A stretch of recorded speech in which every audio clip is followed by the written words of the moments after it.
It's a very difficult aspect. We were going to judge their satisfaction level, and this is who's going to we're going to need to give the satisfaction to top level management instead of more lower class people, right?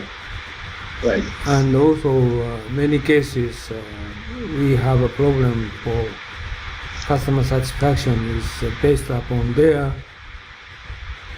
side or experience or fees and sort of things they're considering for the customer side, but our side is different views. So many cases we have some difficult to compromise or negotiate with customer need or customer satisfaction, right?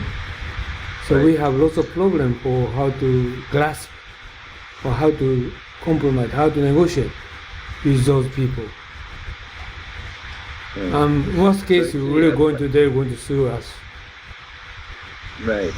Now that's a big problem, and unfortunately, it's not that common in Japan. I believe, at least as far as I know.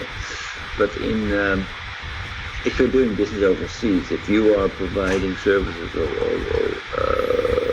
doing large projects for foreign clients, especially the United States, then these risks of actually being sued or customers basically refusing to pay becomes pretty high if you don't follow certain steps, especially if you don't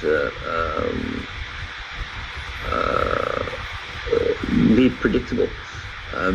So from my experience in IT project management, if you are basically give a quotation for a customer, so before you go to the project, before you start a project, and you make an assessment of the project, the work involved, the cost that the client has for software license and things like that. You need to be very specific and very clear in order to make sure that you are as complete as possible. So your scope is usually definition is super important. If basically the bottom line is that if things are not in scope, the way that I would draft a project scope is that I would define included in the project is this, and with this whole long list of what we would do and what we would provide and what the results it would be.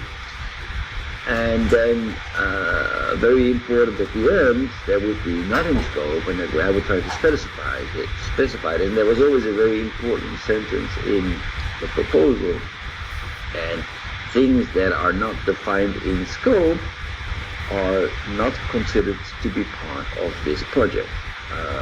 That means that basically if it's not written down in this list, you will not get it.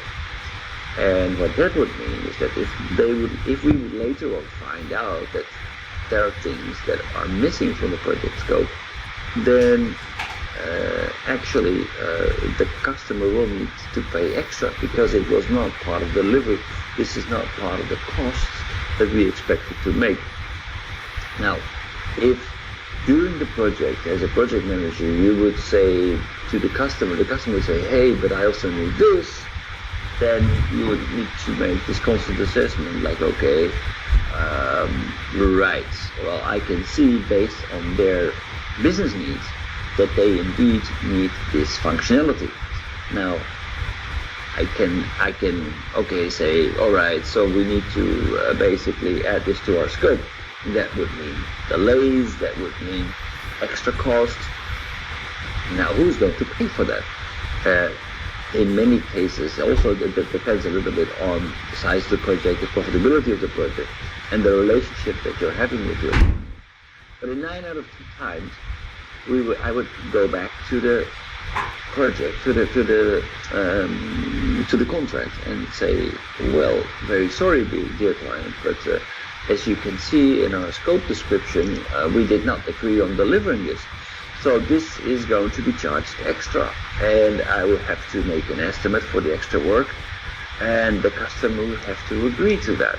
Now, that is not a very, it's not the most pleasant way of maintaining your customer relationship.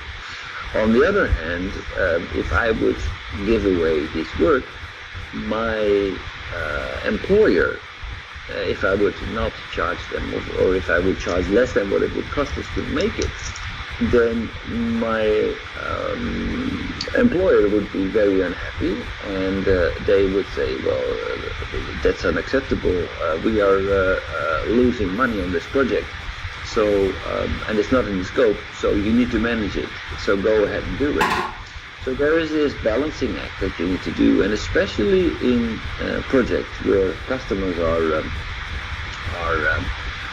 well, basically they don't have enough budget to do what they want, and that almost without exception happens. So if they want to drive a Ferrari but they can only afford a Fiat, then what would happen is that basically you would point at the Ferrari and you would describe a Fiat in your scope, and then you would deliver a Fiat, and people would start to realize that, hey, wait a minute, but this is not a Ferrari, I want this and that too. Yeah, sorry, but based on the description, we are building a Ferrari, right? This is what we agreed to.